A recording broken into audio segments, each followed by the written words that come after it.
Hey guys, time for a run. I'm headed out to the Rockefeller Center out in Grand Teton National Park. We got a little bit of snow last night.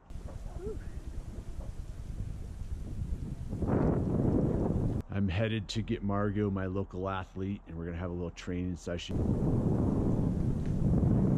So how about a double backflip today? Yeah, a little cold. And she's in between seasons, just finished up with UTMB TDS. First place from the United States, Margot Waters.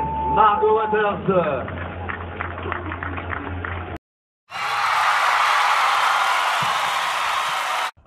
So she's in between, just kind of getting some recovery, and we're going to talk about what her next year looks like. And for those of you who've read Cool Impossible, you recognize Margot in the last chapter. Should be a fun run. Come along. Let's go get Margot. Say hi to Margot. We're here at the Rockefeller Center, and you can see behind us, it's snowing on us. It's October and it's snowing. We got snow up on the high peak, so it should be a beautiful run. We're doing a 7-mile loop. And Margot, why are you so nervous about this run? This. Bears. What did we see? What did we see on the way? We've already seen one bear in the car. So this loop's notorious for Margot to see bear. I love seeing bear. So come along, we're gonna go see some bear and run 7 miles. Let's go. Here bear, here bear. Yeah.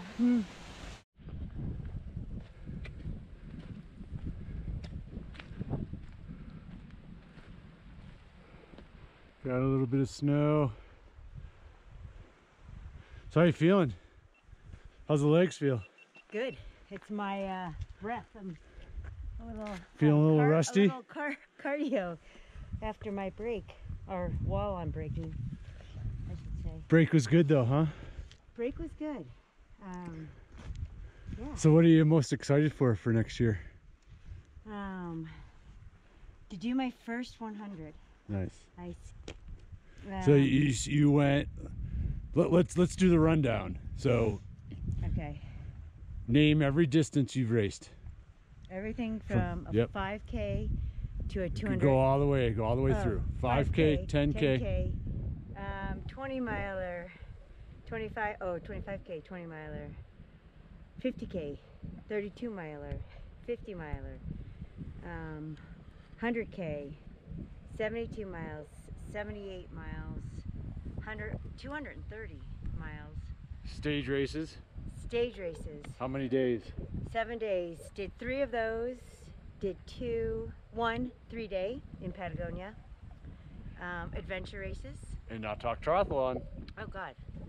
Yeah, 7 Ironman, and then I don't know, umpteen half Ironman. Nice. Oh, we forgot the 230 mile. All right, 7 miles in, back to the house. Oh, all right. Welcome to the training garage. Every Tuesday, Margot meets me here in the training garage, and we do strength training. So, but what I wanted to do is start pulling in Margot for some of these episodes and on the show. I think it's a good way to convey coaching material, coaching content in a different way with one of my athletes who've been with me for kind of the longest time, and one of my few local athletes. Most of my athletes are scattered all over the world. So this is Margot's an athlete I see in person and do the online coaching with. So she also attends my camps and helps out with camps. And it's just good to get people a different perspective from kind of how I've coached them and just all the stuff they've learned. So got a couple of questions for her, and for you readers of the Cool Impossible, you'll know Margot from the last chapter. And in the last chapter of the book, we've kind of left it with Margot having a few of her Cool Impossibles, one being climbing the Grand Teton. And I thought it would be a good opening for this show for her to maybe tell us what the last 2 to 3 years have looked like for her, for those who've read the book, and kind of just had a few people ask, hey, how's Margot doing? You know, has she accomplished some of her Cool Impossibles? So give us a lowdown. What's the last couple of years? She's got Tour of Giants jacket on right now. So Finisher. yeah, what's been the last 2 to 3 years look like for you? Oh, it's been fun. A lot of fun. I upped my... Yeah, so what would have been kind of the big goals that big race distances that you've really tackled in the last few years? Well, Tour de Giants was the biggest, and that was 2 years ago. And prior to that that's 230. 230 miles. How many feet of climbing? Close to 100,000. 100,000 feet of climbing. What place? Give people people like to know all the 17th woman overall, and then 3rd woman in Masters. And I don't know. Were you first U.S., second U.S.? Second U.S. woman. Yeah, good. And then before that was Mount Rosa, which was my big race. I wanted to race in Europe. That was my first time racing in Europe. That was humbling. So, your first real dose of Europe, right? First real dose of Europe. Yeah. And then last year, or actually this summer was my adventure kind of cool and possible. And that was called the Picnic, which is like a local fun thing that people attempt. Start in Town Square in Jackson Hole, and you ride your bike to Jenny Lake. You swim across Jenny Lake. How far is the bike? I think it's like 23 miles. And then you swim across Jenny Lake, and that's a mile. And we started about midnight, and we were swimming around 2 in the morning, which was amazing. Kind of spooky, but really cool. I did it with a climbing friend. And then you run to the Grand, or hike, and then we climbed the Grand using ropes. A lot of people do not use ropes when they do this adventure. And then in reverse, you do it all backwards. Back down the Grand, swim, and then bike back into town. Yes. So that was. So how long did it take you total? That took us 20 hours. But we took our time in many ways. But, right. Yeah. It was awesome. Yeah. Good. So great way to climb the Grand, to throw in a little adventure to it. So, yeah. So with that, I know that was one of your big goals, kind of big recent goals. What would you say is kind of your crowning achievement? If you kind of look at your whole career, what are you most proud of? At this point, finishing Tour de Giants would be. Tackling that race was inconceivable to me, and I couldn't even get a grip on the distance, because it was not a stage race. I don't know if you know, it's not a stage race, it's a continuous clock. So figuring out where to sleep, how to eat, and how to keep moving over 25 mountain passes. So how many hours do you think you slept? 10 in about 5 days. 10 hours in 5 days. Nice. Yeah. Yeah. And overcoming, I was injured coming into the last 50K. My quad gave out and swelling in the knee. So figuring out how to finish that. Yeah. Injured. Yeah. When do you think that you cross the line of when it's appropriate to stop and quit a race versus keep going? Because you had an injury, through 200 miles. It took its toll, but you kept going. And what do you think, for viewers out there, for anybody, you know the sport, what do you think, when should you stop and quit a race? Your opinion. My opinion, well, first of all, I think people quit a little bit too soon. It's a mindset. I mean, I did not in my mind think I was going to ever quit. I mean, so I didn't really I knew I got injured, but I'm like, first thing I did is, they checked it out, and they told me, the doctors over there said, you're fine, in the sense you're not injuring yourself permanently. It's uncomfortable, and you're sore, and you've got swelling, and you might not be able to bend your leg, and that might make you have to quit. But I guess my brain I wouldn't let my brain go. So you never in that moment you thought about, oh, I can't do this, I can't do this, I'll get to the next aid station and decide from there. What's your mind going through? So my mind was going through, oh my gosh, I'm injured, and this is serious, and these mountains are serious. And then I would just try to figure out any way I can to keep moving. And whether I stopped and I ace bandaged it, I took Advil, I try to walk backwards at times because that eased the pressure if I could without tripping. Use my poles a little bit more.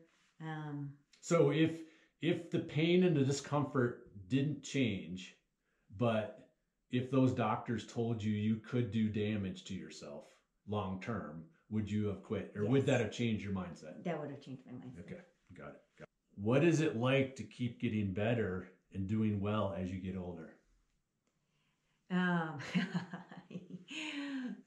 Getting better. Kind of irrelevant. I mean, that's.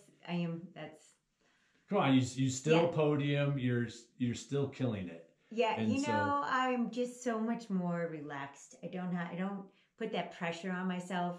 I really enjoy competing, so I know when I get into a race, I'm going to compete, and I know I'm always well trained by you. So I just kind of go in with and have fun and just let that race, unfold. And normally, when it starts to unfold, I try to do my best, but I don't put any pressure on myself beforehand. So the key is trying to find a way to not have expectations. Right, and I trust my training. Yeah, I trust my training, and I know I just when I get into it, I let it happen, and then that's, I don't know what else to say. Yeah, cool. All right, so then with that, talk about how you feel training and the structure of training helps with that performance and your longevity of performance, consistent performance.